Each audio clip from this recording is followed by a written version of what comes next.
Hey folks, welcome back to Photo Ed. Here we are in the Photo Kitchen, and this is episode 2.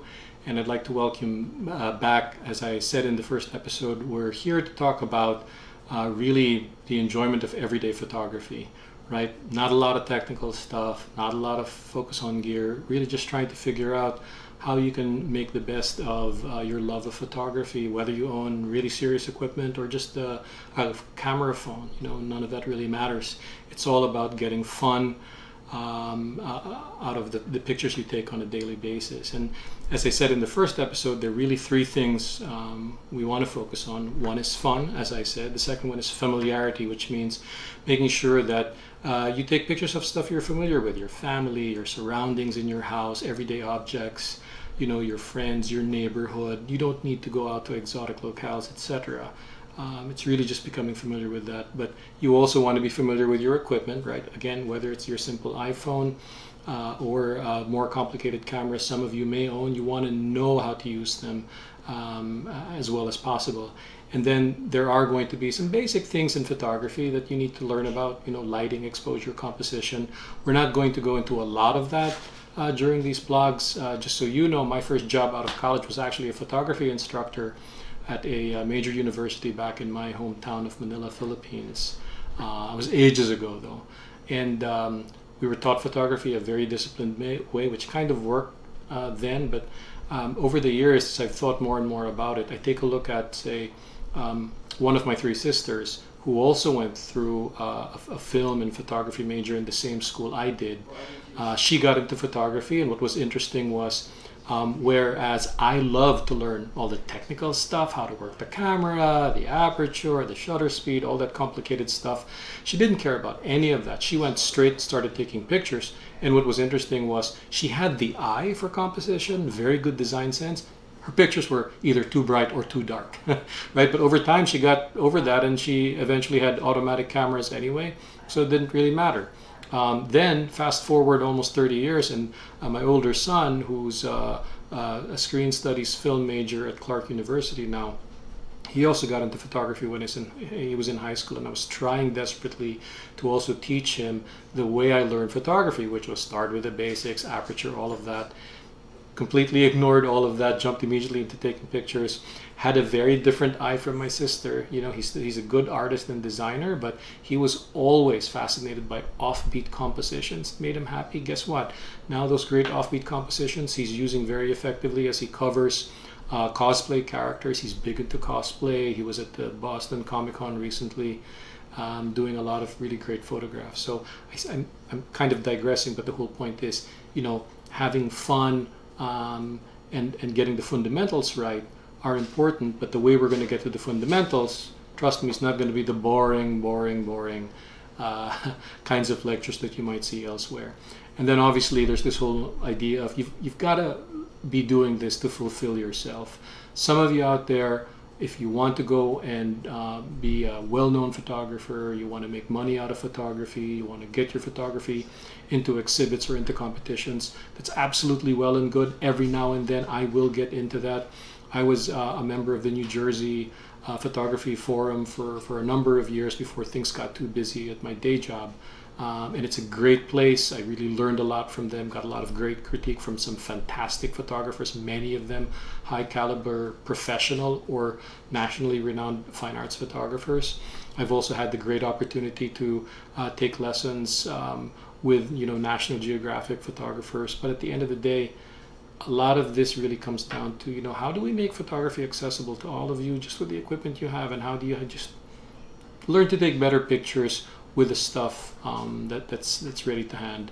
So I'm going to spend quite a bit of time talking about the photographs I take actually with my iPhone, and there are other sites there that talk about iPhone photography, etc. It's been a big deal for a while, but I have to tell you, one of the most basic principles of becoming a better photographer is to take as many pictures as possible. And when I was younger in the film days, it was such a hassle to always have to bring a film camera with you. A, because it was kind of heavy. B, because, depending on where you were mugger bait, right? Walking around in the streets of Manila or later on in New York City. Lots of people you have to kind of be careful of as you're walking around. So the neat thing about where we are now is, you know, the cameras that come with our phones are so good, generally speaking. And I love it because they actually can take very good photographs.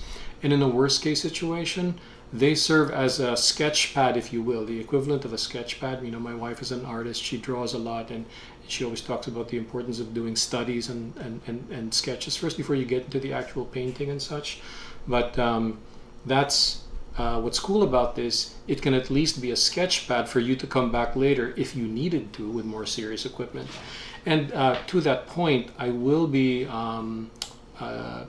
endeavoring to try to take at least one picture every day, hopefully with my iPhone, if not with some of the other cameras. We'll feature that, we'll talk a little bit about that.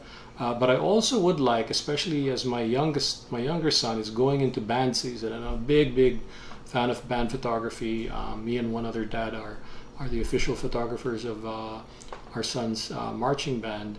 And what I'd like to actually do for this final band season, he's a senior now, is see how many photographs or subjects I can take using both, you know, my regular sort of serious equipment. And I'll also cover some of the photographs with my iPhone. And I think it'll be neat to have a section we'll call going heavy, shooting one subject with the regular, you know, more serious equipment, and then we'll do the same thing going light. What does the photograph look like with an iPhone? So let's experiment, let's play around with that, and I'd love to get your feedback to see if that works. So anyway, that's what we're going to cover as we move along. But today I did want to share a couple of photographs that I took on the fly over the last few days. One is a picture I took over lunch this past Sunday with my wife and son. We were at a local deli, and my younger son and I, as is typical, ended up ordering the same thing, you know, great panini sandwiches.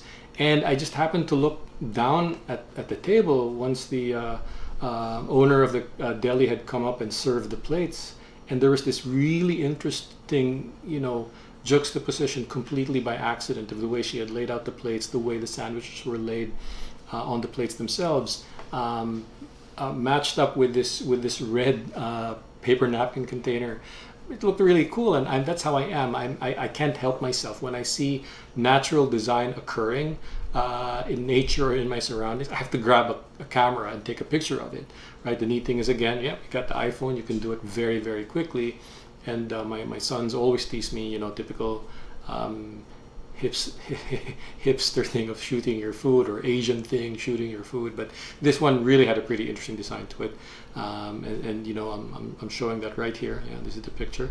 The second one I took was towards the end of an evening run last night. The sun had just set. There was beautiful red light against the clouds in the eastern sky, and I happened to be running by the basketball court in our local park, and I'm always fascinated by how stark the basketball court looks like with the basketball hoops. And so I took a picture I'm calling Hoop Dreams, because it looks like the hoops were falling asleep and about to go into dreamland. And it's just a really great, for me, image of the hoops against the beautiful blues and deep orange and pinks of the sky, right? And then finally, on my way in from to work this morning, I got off at the train in Newark Station, and I was walking through the concourse, and immediately my eye just was drawn to this single chair in the concourse, and it was up against the wall with these three holes. One was an electrical outlet with a plastic cover removed. There were two odd holes in the wall. I didn't know what they were, but they made such a strong, again, composition. And as my older son loves to tease me, it's always you and geometry, Dad. You're always into geometry, and that's true. That's what draws me. So I had to take a picture of it, and that's another picture you're seeing here. So again, as you can see, for me, what motivates me is interesting designs by accident. I love capturing that. So my eye is always looking around for things like that. You may find that you're always drawn to a particular color or a particular subject, or to your kids. You know, kids are great. I know a number of folks who, like me, were drawn into photography before they had families and all of that. And then when I would catch up with them later on, I would say, hey, how are you doing with your photography? Ah, you know, the family kind of got in the way, so I don't have time to go out and take pictures. And I'm saying, are you kidding me? Your kids are the best subjects, right? And, you know, to this day, I still take lots of pictures of the boys. You know, the older one's already in his early 20s. The younger one's going to be a senior in high school. And they still get annoyed because I keep taking pictures of them whenever I can.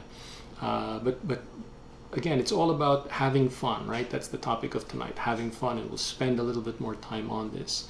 So at any rate, that's it for episode 2, a bit of meandering here and there, but hopefully you've gotten something out of it, and I really would like to hear from you, so feel free to drop me a line, subscribe obviously to this channel, pass it along, see if there are other folks who are out there, and you know, I really want to make it easier for you to have a lot of fun and to truly enjoy everyday photography. So this is Photo Ed here in the Photo Kitchen, and you've been photoed. Thanks, and I'll see you again.